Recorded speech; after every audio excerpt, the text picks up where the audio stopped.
тирешүү, команда тирешүү, eski кеткендер менен жаңылардын тирешүүсү, өзүбүз менен өзүбүз тирешип, атаандашып келебиз.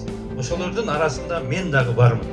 Эмне үчүн биз өнүккөн өлкөлөр менен, дүйнө менен атаандаша албайбыз? Ездим в Кремниевую долину. Когда мы ездим между компаниями, я всегда ставлю кыргызские песни. Я просто хочу, чтобы они представили.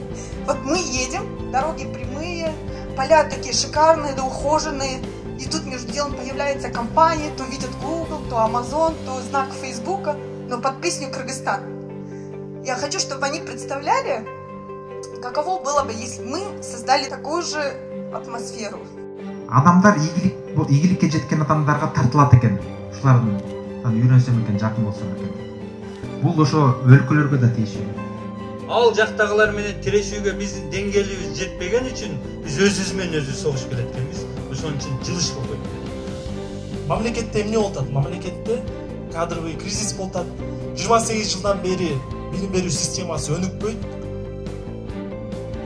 Ар бир тармакты карасак бүт жакта кризис. Ошолордун тилинде, ошолордун деңгээлинде сүйлөшө турган, ошолор менен атаандаша турган инсандарга биз муктаж экенибизди мен түшүндүм дагы. Ошолор менен иштей баштадым.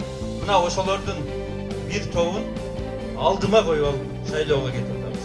Мы совершили революцию в умах многих последователей, потому что другие партии сразу стали быстро находить молодых, красивых, успешных, продвинутых. То есть мы уже задали тон, что мы будем качественной партией.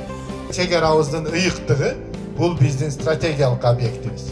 Биздин кыргыз жарандык паспорту бул биздин стратегиялык объектибиз. Ар бир кыргыз жараны биздин ошо стратегиялык объектибиз. Биздин принциптердин арасында адилеттүүлүк жана коопсуздук эң негизгилерден болуп эсептелет. Адилеттүүлүккө болгон үмүттөрдүн бардыгы келип, ошол сот системасына, ошол биздин сотторго келип калат. Сотторду тазалоонун бир системасы бул ачык айкындыкка чыгаруу. Жетекчинин столу мындай өйдөрөөк турат, сертти бир аз ылдыйраак турат. Мындай бир аз болсо дагы. Ошол менен эмнени билгиси келип атат? Ким кожоюн? Туурабы?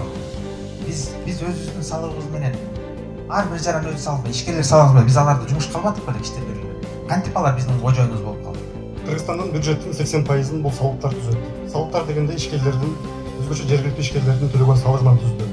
Иш кылып атканда мамлекеттик органдар менен болгон байланыш, ошол салык кызматы болсун, башка кызматтар менен болгон контактты азайтуу, текшерүүлөрдү жокко чыгаруу.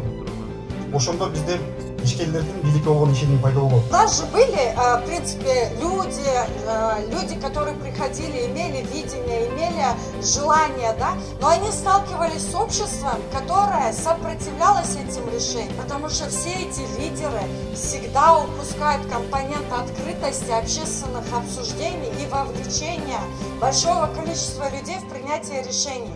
Ошондуктан Бирбол партиясы Кыргызстан тарыхында алгачкы ирет уникалдуу өзүнүн санарип тиркемесин сунат.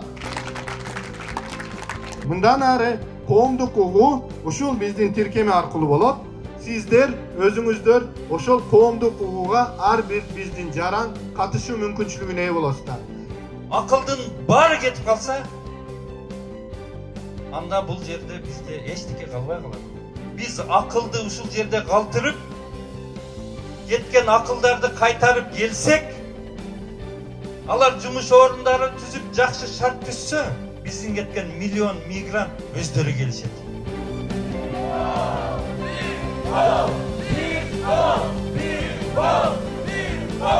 Бирбол!